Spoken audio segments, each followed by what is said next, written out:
Also, by the way, are we still calling the PS5 and Series X next gen? Anyway, so I got the patch for PlayStation 5, booted it up, and thought to myself, why don't I try this out on that survival mode I've been hearing so much about?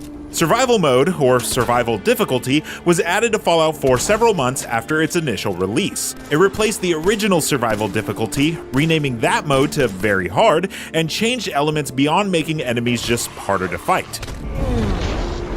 It's difficult.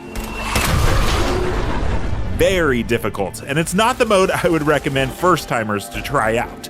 But if you're a Fallout 4 veteran like myself who's played through the game several times, then it might be that fresh experience you needed to get addicted to Fallout 4 all over again.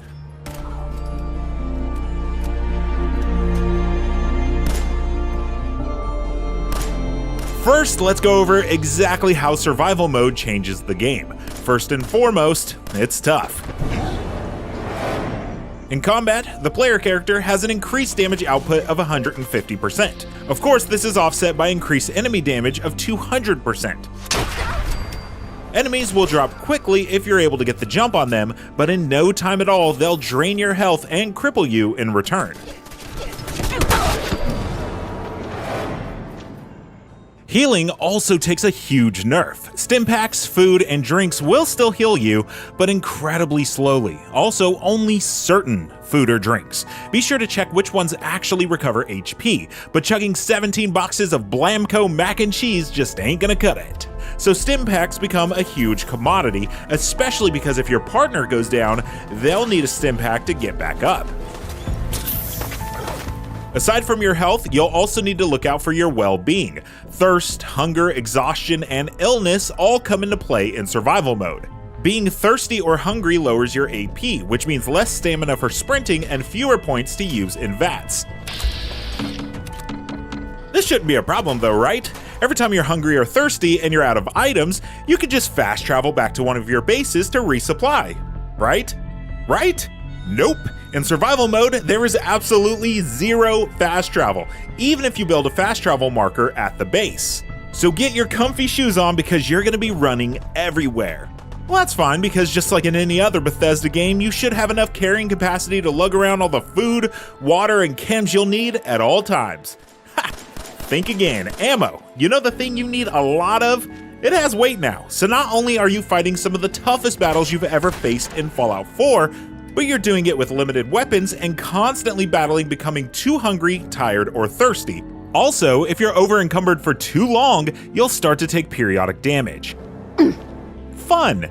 And finally, what's quite possibly the biggest hindrance in survival, the thing that makes everything I've previously mentioned just all the more stressful, is that quick and manual saving is completely disabled.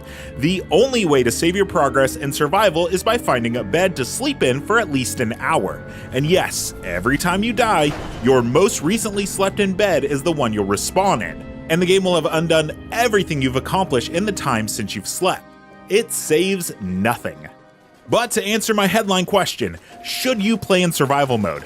Well, if everything I just mentioned sounds like a challenge you'd like to take on, then absolutely. As I said, I've personally completed Fallout 4 several times, so to replay it right now in anything other than survival mode means just making my way through the story again. But playing in survival mode has changed the way I view this game. I'm sneaking more than I ever have, making sure I have the jump on enemies before they spot me, or I'm avoiding them altogether. Looting becomes incredibly fun because you never know if you're going to find something that completely improves your current situation. Finding a stim pack tucked in a dresser of a random house goes from, oh neat, a stim pack, to, oh thank heavens, a stim pack. Survival mode is the purest form of Fallout one could ask for, and it's the closest you'll get to actually feeling like you're the sole surviving vault dweller in a dangerous and unforgiving world, and it's so much fun. Here's my suggestion. Give it a try. Start a new game and play through until the Deathclaw encounter in Concord. This is more than enough time to give you a feel for whether or not this game mode is for you, and if it's not, lower the difficulty down to something more manageable and continue your journey.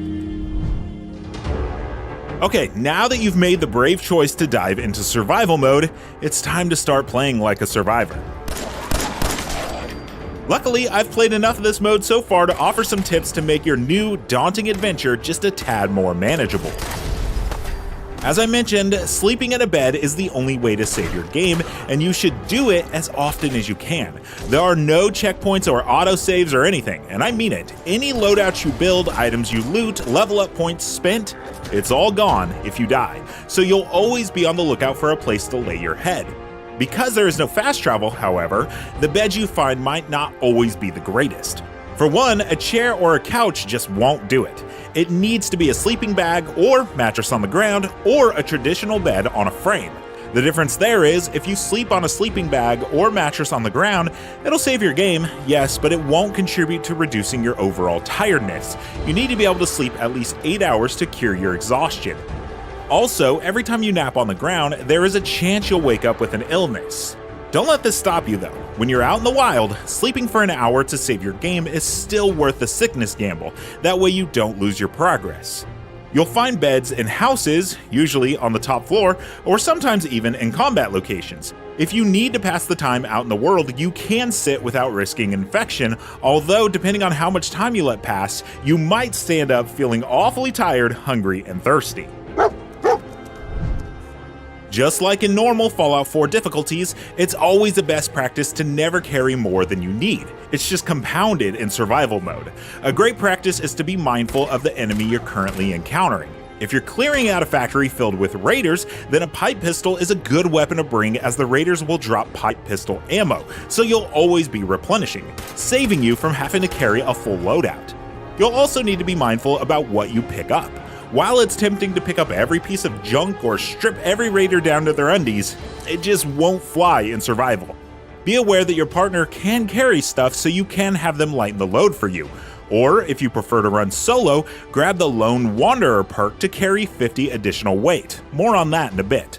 Also, be mindful that you'll always need to be stocked up on stim packs, but stim packs dehydrate you, so you'll need to balance that out with keeping water around as well. In the base Fallout 4 experience, settlements felt optional. In survival mode, they're essential.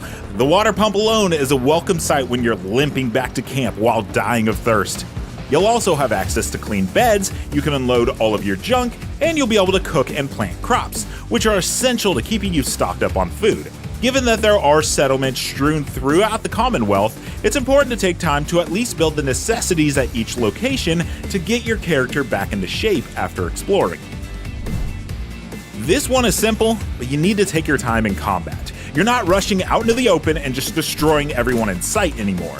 It's honestly only a few bullets or whacks to the skull before you're dead, so you have to approach things carefully. That might mean chipping away at a deathclaw while it's distracted by raiders, or starting an encounter at sniping distance. Also, don't be silly and loot in combat. Their loot is essential, you need to search them. So, in the heat of battle, I found myself counting slain enemies and then making sure I find each corpse before I leave the area. The final thing about combat.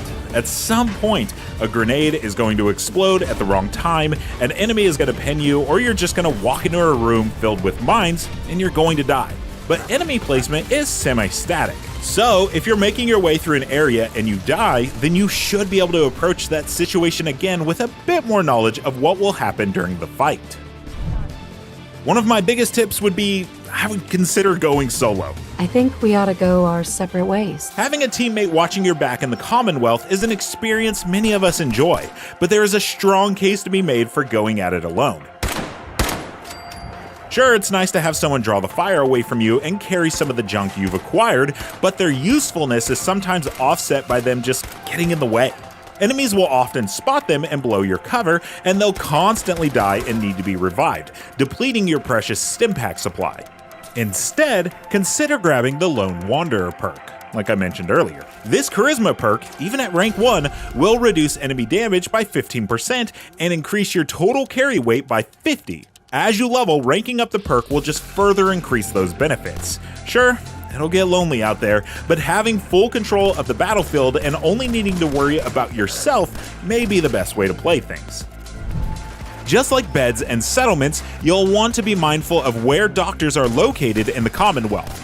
The first one you'll likely meet is in Diamond City, and he'll cure your illness, ailments, and rads for a few caps, which is nice because neither stim packs nor sleeping will cure your diseases, only doctors or antibiotics, which are pretty rare. That's gonna need to be set back in place. Let's get started. You can also look into establishing a clinic or other various medical stands at your settlement once you've leveled up enough. Finally, there is a world where you decide the survival isn't for you even after giving it a shot. Trust me, I've felt that way quite a few times during my journey, and I'm nowhere near beating the game. If you decide this mode isn't for you, you can always go into the gameplay options and lower the difficulty. You can then continue your journey with this character without all the trappings of survival mode. However, this is a one-time opt-out. Lowering the difficulty creates a whole new save for that character, and you will never be able to enter survival mode on this new save ever again. You can luckily reload your survival mode save and continue back where you decided to give up, but you can't lower the difficulty, get through a tough encounter, and then re-enable survival mode. Once it's off, for that save, it's off forever.